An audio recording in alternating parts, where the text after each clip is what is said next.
3, 2, and 1.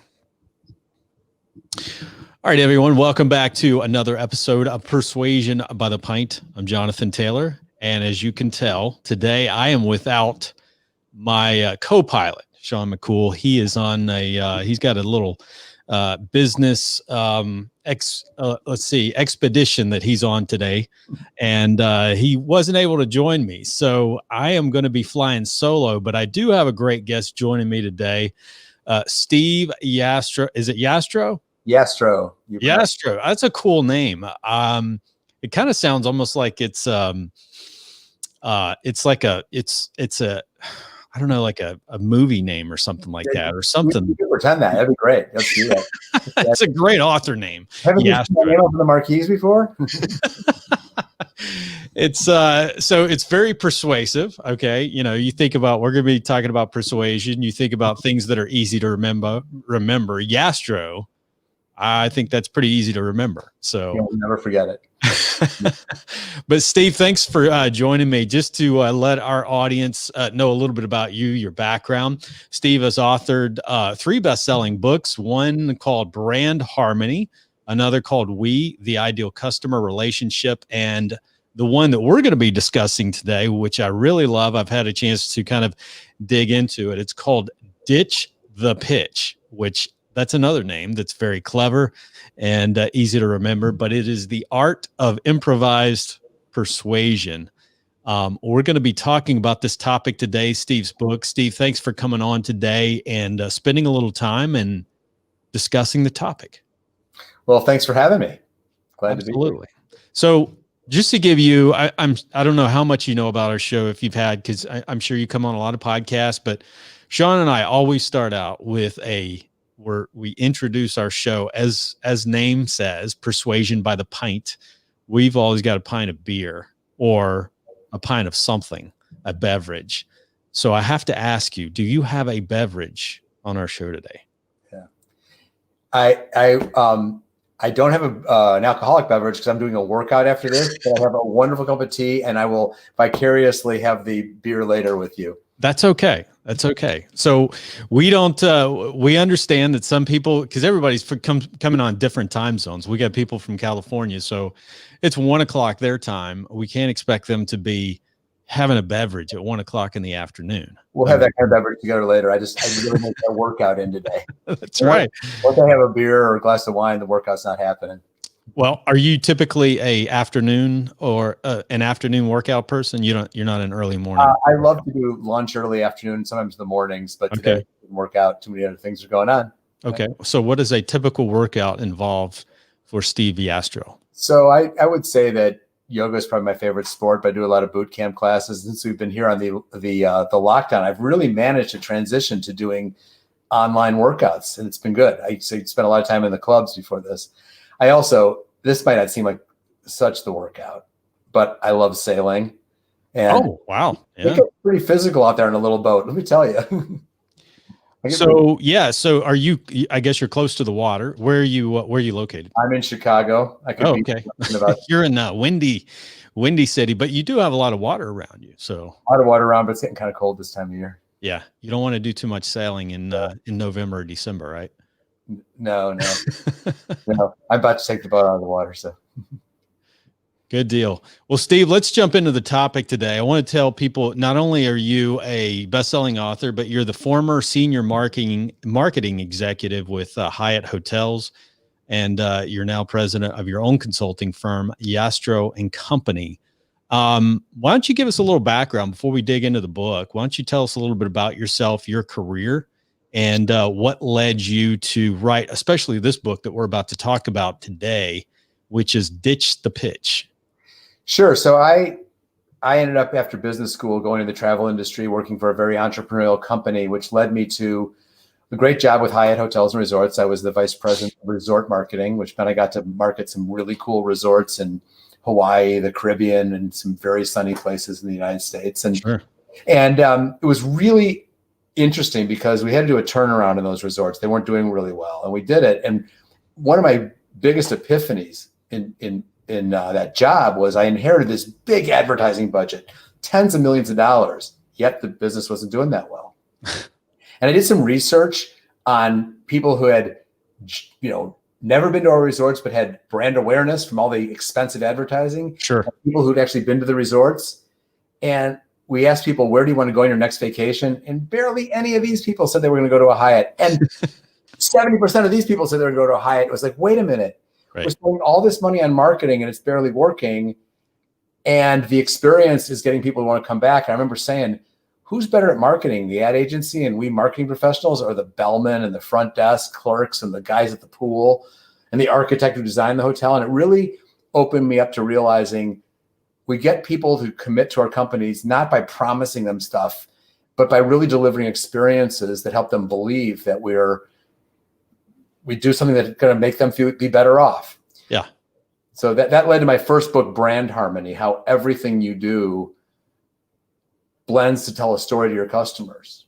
And from that, I started thinking, okay, of all the things you do that tell a story to your customers, what are the most important? And for most companies, it's not the websites and social media posts and advertising. Sure, they count, but in most companies, it's those human interactions, which really led me to my book, We, the Ideal Customer Relationship, and now the one we're going to talk about today, Ditch the Pitch. How when you have these encounters person to person with somebody from your company and a customer, that's where the magic really happens. Yeah.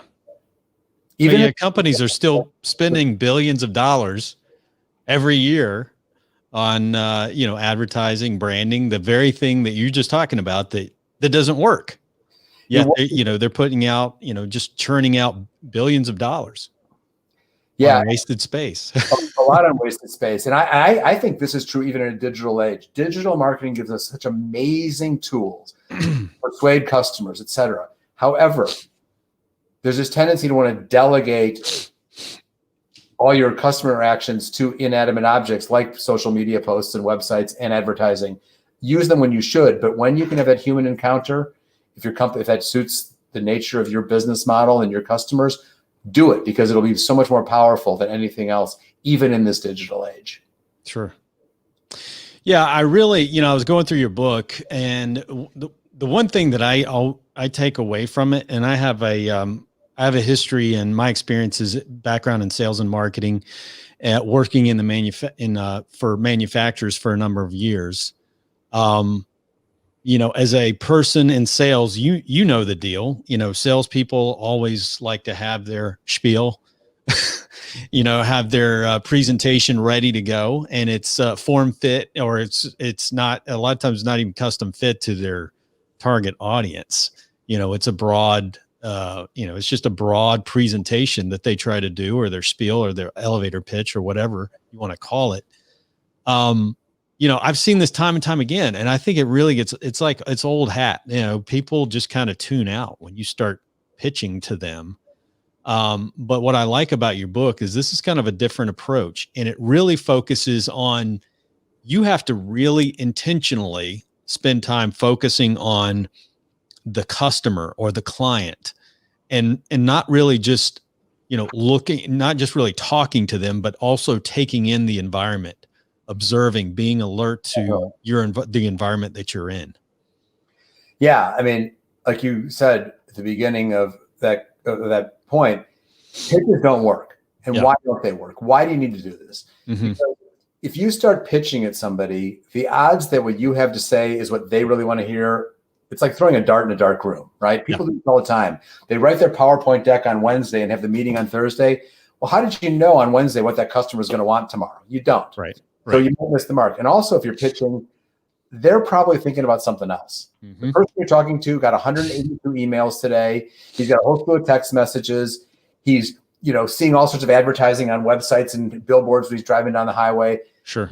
His life's so busy, or her life's so busy. You start pitching, they're thinking about something else. So we don't want to pitch. So what we need to do is, when we ditch the pitch, is say, okay, how am I going to create the right conversation for this person at this moment?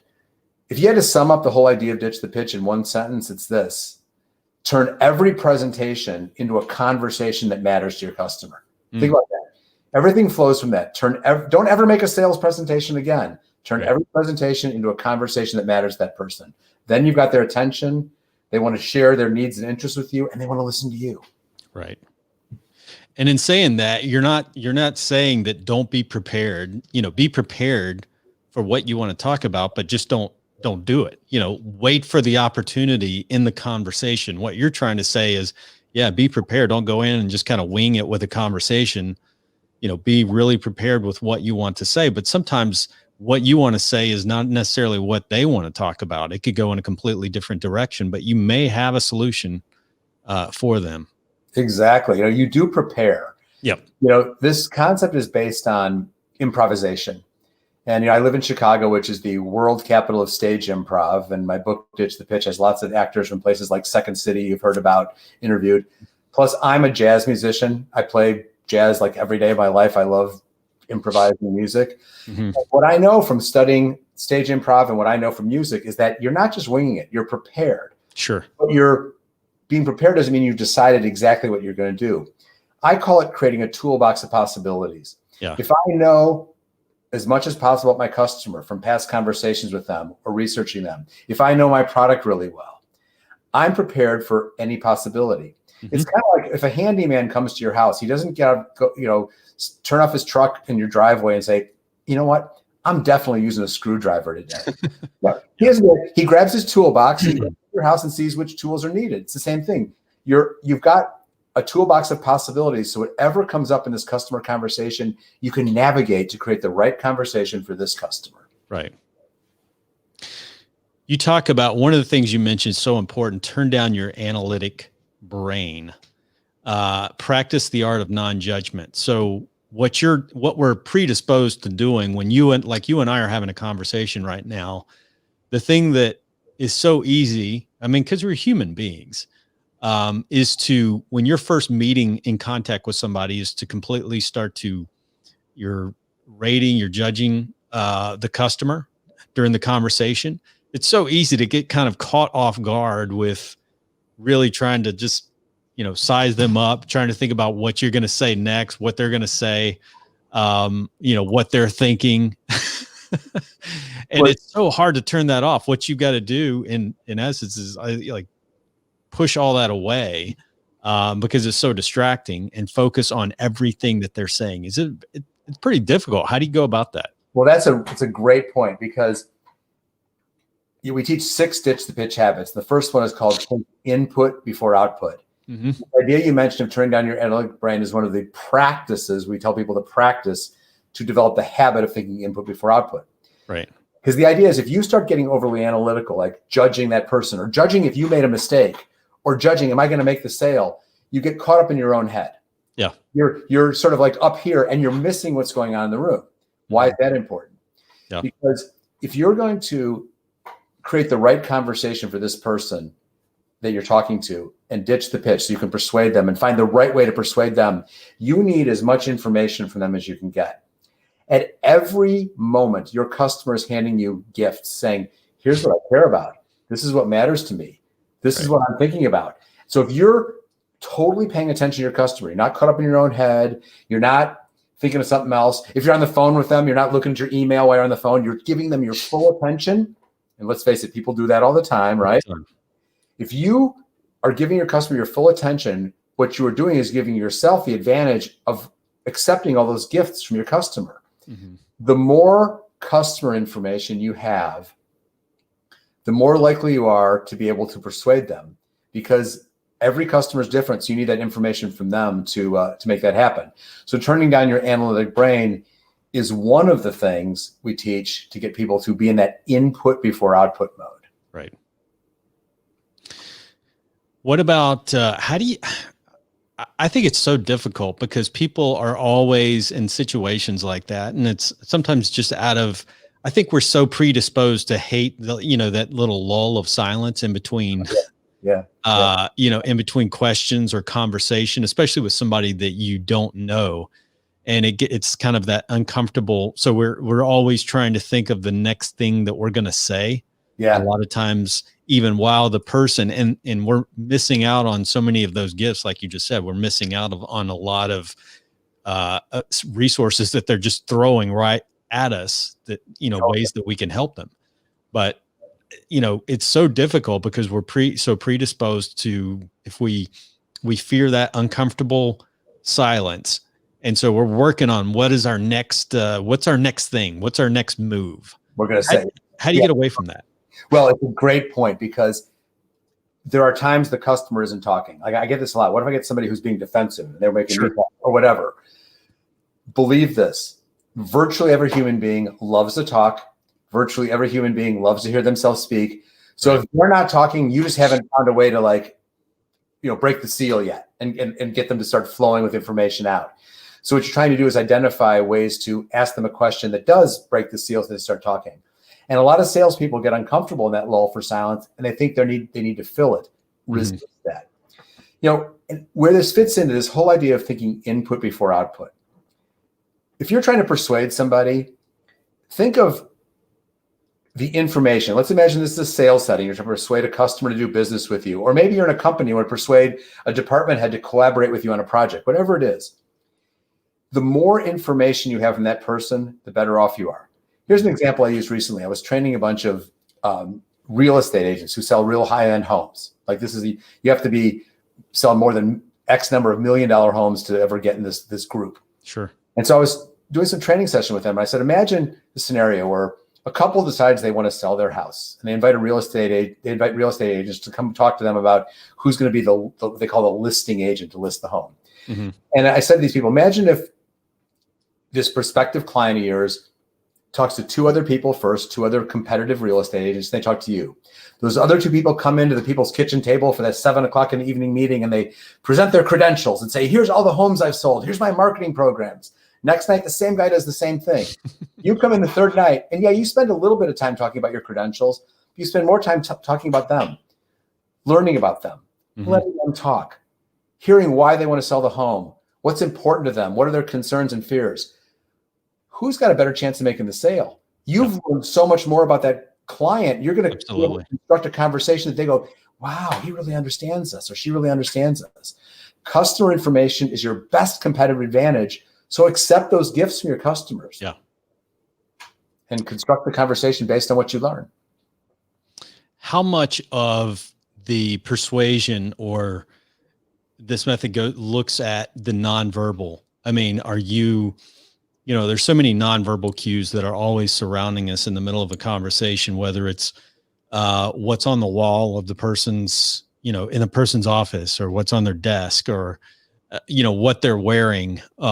You can size up a lot in just, in a flash by just being intentional, noticing things.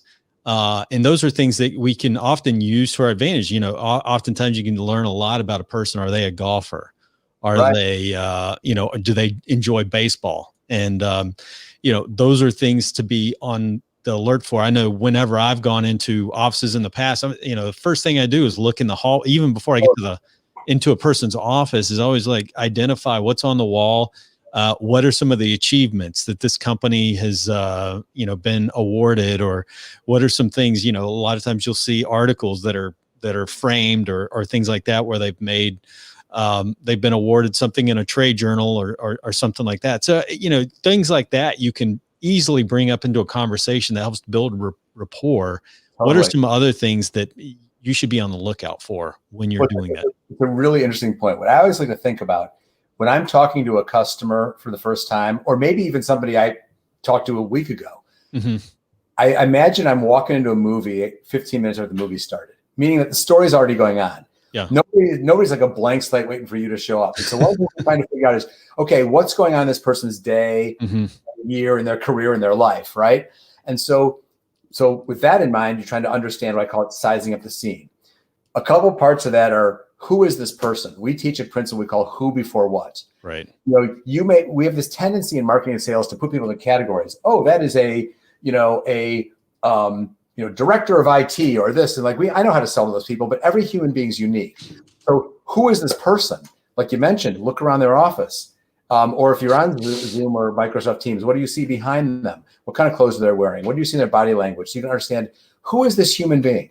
Sure. Because we're not selling to job roles, we're selling to human beings.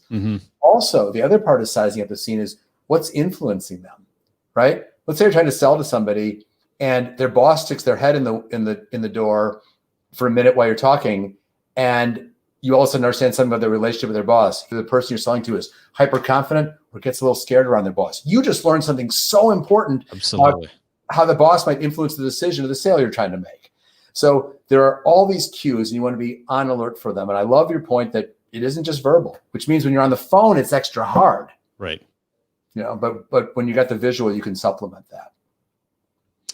You talk about creating a series of yeses, and I love this because I always talk when Sean and I talk on the show. One of the things in persuasion is getting a person to commit on a micro level, and one of the easiest ways to get them to commit to a big decision is to get them to commit to the little small ones.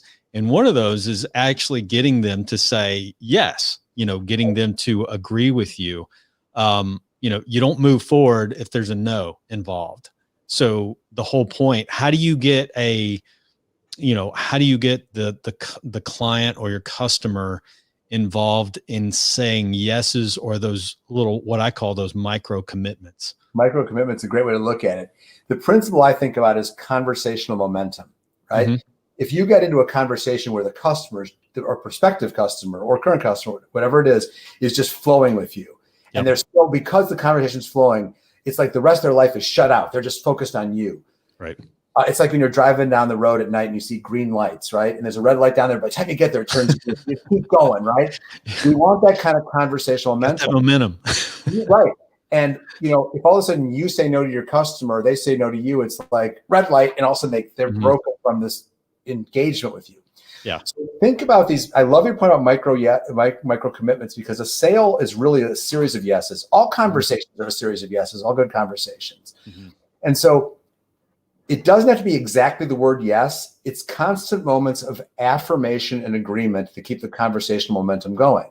So it's like, and even if a customer says something, say, well, oh, so what that means is this. You're saying, I heard you. I listened to you. That's an affirmation. Mm-hmm. Or asking them an open-ended question. Because if you say, so, do you want to do this? They might say no. How about you say, what is it you want to do? Or do you want to do this or this? Giving them a choice of yeses. The open-ended question avoids them saying no. You don't want either of them saying no. Right. And so if you can continue to get those moments of affirmation and agreement, I think one other part of that is that I believe this. In a customer conversation, there's always something to say yes to. Mm-hmm. And I don't mean you're never going to lie. Of course, you're never going to be inauthentic.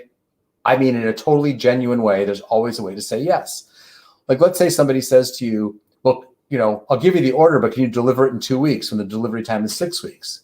Well, you don't have to say, no, I can't deliver it in 2 weeks. You say, well, tell me why the 2 week deadline is really important. I found out you only need part of it and you could ship that part of it in time. Mm-hmm. Or you might find out that it's so important they're willing to pay a rush charge. Sure. In other words, I always believe there's something you can say yes to keep that conversational momentum going.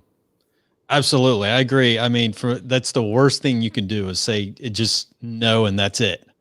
Yeah. It's always there's always a third solution. It's never yes, no, or like you said, why is that important? That's a great question, because you're actually getting to the root of why, the importance of why in any conversation, why they need something or why it's so important to them. Well, and that's a great point, because linguists will tell us this. Mm-hmm. Human communication has so much signifying and symbolism, isn't it, that people usually don't tell you everything they're thinking for a couple of reasons. One is we normally just imply a lot in our communication. Plus, they might not have articulated what they want. And when you peel back and probe, one of our habits in Ditch the Pitch is called explore and heighten. Like, if your customer tells you something that's really important to them, great. Ask about it. Dig in, probe. Then you learn more about them. They're being listened to, which people love. And they might have a realization that, oh, I hadn't thought about that. That makes a lot of sense. Sure. Not only are you learning about what they want, but they're learning about what they want. So they are more likely to see you as a collaborator in helping them learn what they want. Right. It's interesting how people love to be listened to. And so as part of this, creating these yeses, is that you're acknowledging, I heard you. Mm-hmm. There was an interesting psychology study that was done in the Netherlands, which I talk about in Ditch the Pitch. And this was like an official journal of experimental psychology. So it was an official test. They had servers in restaurants. They took their tables and divided them in half and said, okay, for half your tables, just take the order and write it down. The other half of your tables, take the order and repeat back. Okay, you wanted to have the steak medium rare with the broccoli, and you're having the salmon. They said it in Dutch, of course. Okay, but what they saw was the tables, they just repeated the people's orders back to them. Their tips were 68% higher. Why? Because it was like, I heard you. Let me affirm what I heard from you. And imagine if we took that into our sales conversations and just let customers know, I heard you. I'm listening to you. Wow, what you said is important. They're going to be that much more engaged with you and more likely to say yes. Absolutely. And a lot of that sometimes is like mirroring. You're mirroring the person that you're in front of. And I love that, repeating back to them, because it makes them feel like you're actually listening to them instead of just, the worst thing you can do is, I see a lot of people when they're in situations like that and they're just saying, as if they're trying to, let that person know that they're listening, when it's so easy to say, and so they're not really listening. It's pretty evident a lot of times. But when you repeat something back, it's very evident. I mean, you actually have to be listening in order to repeat that back to them. So, yeah, we call that a callback. And it's one of the practices under habit number 6 in Ditch the Pitch. And it's like, you can call back right away. Oh, I just heard you say this. And how about your follow-up email repeats that? And when you talk to them next week, wow, they were really listening to me. Really good. Because the thing we need to remember, which is critical, one of the most critical issues here with ditching the pitch, is that to realize that, who does your customer care about more, you or themselves? Sure. Tough question, right? They care about themselves more than they care about us. Let's face it. So what do you think they want to hear about, themselves or us? And so much of sales is, let me tell you my story, and then I'll get your feedback. Flip that around. Let's hear their story. Yeah. And then figure out how to blend our story into theirs. Because every human being on the planet is walking around with a personal life narrative going on. We're all living our life story all day long. Yeah. Why make that customer jump out of the story that they're living all day long, they're familiar with, and the story they love, their own story, and jump out and look at your PowerPoint deck and hear your story? Sure. Yep. Have the conversation be about them, and then weave little pieces of your story into theirs. And all of a sudden they start seeing you connected to their story. That's so true. I always find that those type of situations, it's always so much easier in a tense situation, whether it's a negotiation setting or you're talking, if it's a price negotiation or something like that. If you're always, like you said, keeping the focus on them, I always call it like keeping the camera pointed at them. That's right. And like just, following up with them and just making sure that nothing's about me, but learning everything I can. And like you said, making the story, everything focused on them.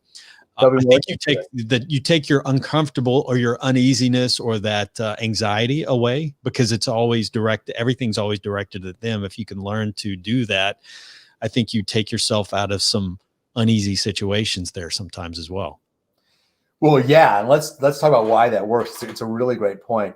Because your customer cares more about themselves than you. Let's face it. Okay, be sad for a moment, but then realize this is life. They care about themselves more than they care about you. Let's live with it. Right. Is that, habit number 5 in Ditch the Pitch, we call it focus the conversation on your customer. Resist the temptation to talk about yourself. Talk about them. And the practice we have, I know this seems counterintuitive, but it works.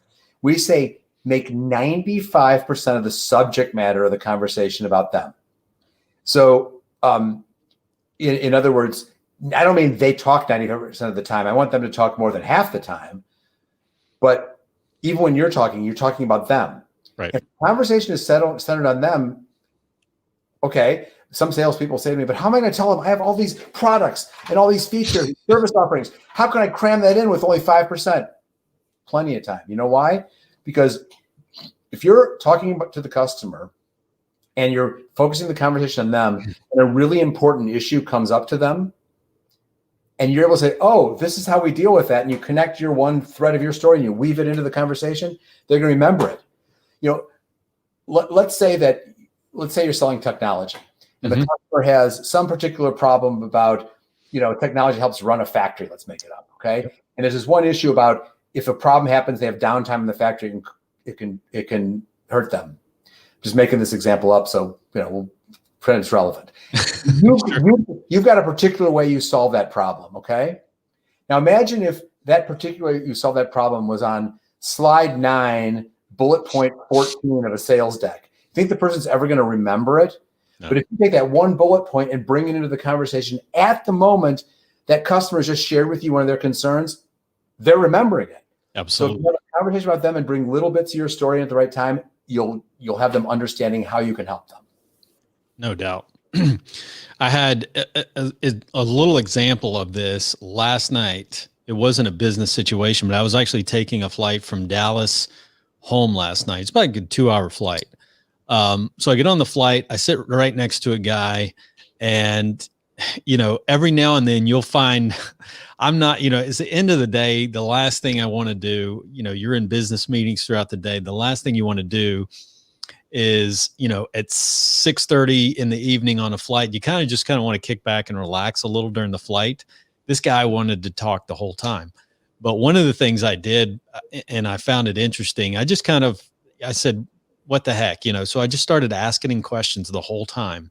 This guy probably talked 80% of the time, spent the whole time talking about everything from baseball, his experience playing baseball and all sorts of things. By the end of the flight, and it actually was a good conversation, but I realized at the end of the flight, he was just like, man, it was so great talking with you. And, I'd love to, he gave me his name, and he's like, it's a relatable business. So he's like, if you want to reach out sometime, but just that emotional connection right there of just, I talked very little. It was like a 90-10 ratio, but he felt like that was an incredible discussion. And I'm like, I'm thinking to myself, all I did was ask you a few questions along the way and get you spurred about talking about yourself. But he felt like that was an incredible conversation. Why that happens. I have these two friends. Their names are Peter and Susan Glazer. They are professors in communications, PhDs, professors of communication at the University of Oregon in Eugene. Yep. They wrote this book. I love the title of this book. It's called Be Quiet, Be Heard. How's that? Like that. I love it. Quiet, Be Heard. And so what Peter and Susan did to write this book, they did an experiment in their lab at University of Oregon where they'd get two people in a room and have them do a conversation. And they'd measure, okay, he talked 55%, she talked 45%. Next conversation, she talked 80, he talked 20, whatever it is. And then they asked the people to rate how much they enjoyed the conversation. Without fail, the person who talked more than 50% enjoyed the conversation more. So, gee, is there a lesson in that for us as salespeople? Yeah, absolutely.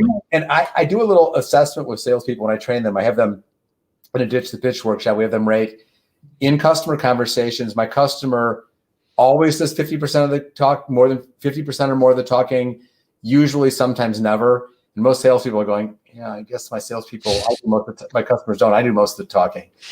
So we have people practice. We call it the practice, say less to notice more. Yep. And so the idea is I actually train salespeople. Okay, I want you to make sure in every conversation this week, your customer's doing most of the talking.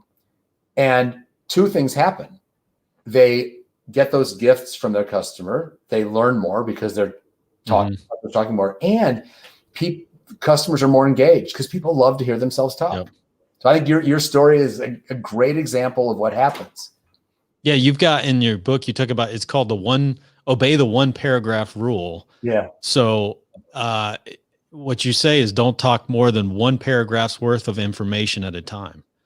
And notice what they say after, because they will give you a lot more to follow up with, I'm sure.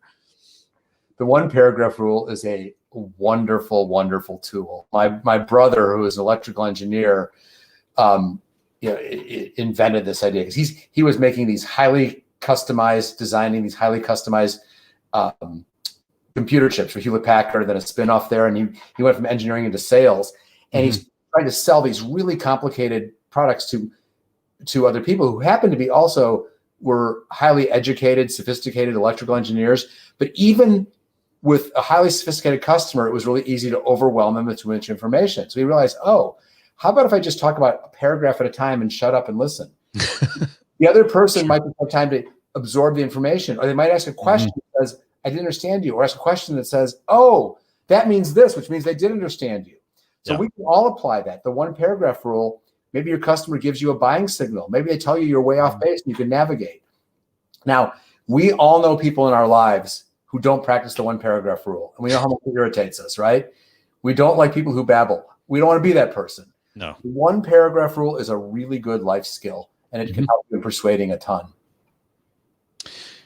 We talk about like stories, how persuasive, stories are very persuasive if done the right way. And you talk about in your book how to weave stories into those persuasive conversations. How do you go about integrating a good story into a conversation, and how do you weave that in to where it's relevant to what you're trying to do? It's a really great question. What I always want to remember is that, as I mentioned earlier, one of the paramount principles of Ditch the Pitch is turn every presentation into a conversation. Even if a customer asks you to tell them about something, so tell me, how did you guys develop this product? Okay, you just got asked by your customer to tell a story about how you developed this product. But remember, you got to turn presentations into conversations and practice the one paragraph rule. So how are you going to make sure that as you communicate the story of how you develop this product, you do it in a conversational way? One paragraph rule, stop, let them talk, ask them questions. Also, remember what I said earlier, they care about themselves more than you. So make sure you are crafting this version of this story in a way that's going to be relevant to what you know about what they care about. Right. And so anytime you can relate the story to their story, it's better. Let me, example, I used an example a few minutes ago about like when I was training these real estate agents. Yeah. Imagine you're trying to sell a home. I know we don't have many real estate agents here. Let's all imagine we were. And a customer, somebody comes in the house to look at it. It's really tempting to tell the story of the house. And here's this, and here's the fireplace, and here's this. How about if instead you have a conversation about them? So what are you looking for in a home? How do you want to live here? And make it about their story. Right. And then the story of the house becomes part of their story. And you're saying, oh, well, that's the kind of entertaining you want to do. Let's look at this room here. Wouldn't it be fun to, so you make it about them. So the trick is to personalize the story for them and always make it a conversation. Absolutely. Yeah. And the worst thing you can do is try to trump somebody else's story, right? Is like, your customer gives you a story and then you feel like you gotta like go even above their story and say, oh, well, you should hear this story. That's the worst thing you can do because it's almost like you're undermining them. Well, that's like, as people get older, it's like, oh, I just had my knee surgery. Oh, you should hear about my knee surgery, right? It's like, right. Tendency to try to top people with your story. We don't want to do that. The thing I always remember is, like I said earlier, everybody's got their life story going on. It's what they value. Yep. When you can honor somebody's life story and be part of their story, it's what they care about. It's like so much of marketing and sales is we try to differentiate by saying, here's why my company's different. Here's why my products are different. The reality of life is that our customers don't always give us credit for our products and services being different, but they think they're different. So your customers are actually saying to you, hey, if you want me to think you're different, show me what makes me different. So anytime you can make it about their story and honor what makes them unique, that's when they're going to think that you're different. And Ditching the Pitch enables you to do that. And you got to remember, the whole purpose in all of this is not to just bombard them or load them up with information. Your purpose in this conversation is to expand or expand on the relationship, right? So, you got to, your next step, you've got to be thinking not short term. You've got to be thinking a long-term relationship. Hopefully that's what you're thinking, is to say, I want to develop. I'm not here to sell you something. I'm here to develop a relationship with you so that we can see if there is a good fit. Sometimes there's not a good fit. And you find that out by developing or finding out more about them and seeing if that relationship's going to work. So there's a lot in what you just said. It's really a good point. It's like, I'm convinced that relationships are more differentiating than products and services because people believe they can get the products and services a lot of places. Even if your product's better, you don't always get credit for it. But if they've got a connected, what I call a we relationship with you, they feel in partnership, they're much more likely to think you're different. Absolutely. So what you got to do is realize that my goal in each conversation isn't necessarily to make the sale. If you can make the sale, great. But your real goal in every conversation is to leave the conversation with the relationship a little bit better so that you earn the right to eventually get the sale. Sure. So one of the things we teach in Ditch the Pitch to this angle is we call it, it's one of the practices under habit 6, which is called leave things in your pocket. Because salespeople think, I got to tell them everything. You do so many great things. Well, no, Your job isn't to impress your customer with all the things you can tell them, because if you try to tell them everything, they won't remember it all. Your job is to tell them enough that you advance the relationship to get towards a yes. Yeah. Like I was training all these fundraisers for one of the most successful social service organizations here in the state of Illinois. And they raise a lot of money and they do amazing things for people, amazing social services. And their fundraisers would say, but my problem is I have so much to tell people. I said, well, then I don't have time to tell people everything. I said, well, then don't tell them everything, find out the part of our amazing list of stuff that is right for them and tell them those few things. And then they'll be more interested in hearing more in the next meeting. Absolutely. You leave things in your pocket. Don't say it all. Build a relationship. And it gives you the opportunity. If you leave those in your pocket, that just gives you the opportunity to follow up with them. And, after you've initially, had that meeting, you can follow up with them and say, by the way, we were talking the other day and I just wanted to share something with you. You could send them, I love this example that you've got with your book. You give a little summary of Ditch the Pitch that I've got in front of me. It's a really nice, I don't know who did your graphics, but it's amazing. But I'm looking at this and I'm thinking, pocket guide, right? What's that? This is a little pocket guide I sent you.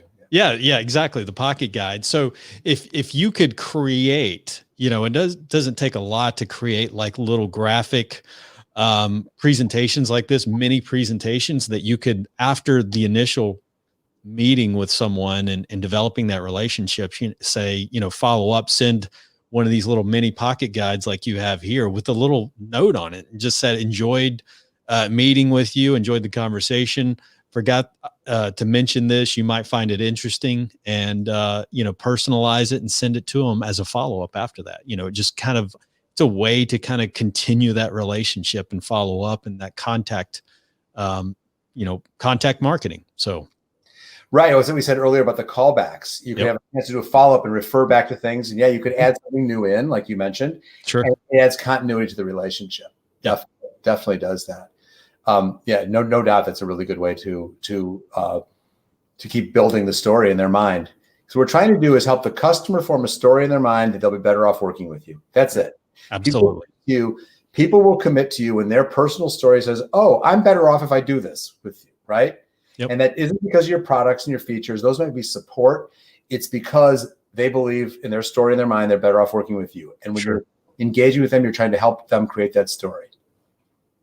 Steve, this has been great. I've enjoyed it. I wish we had more time, but I really do appreciate you coming on and sharing about your book.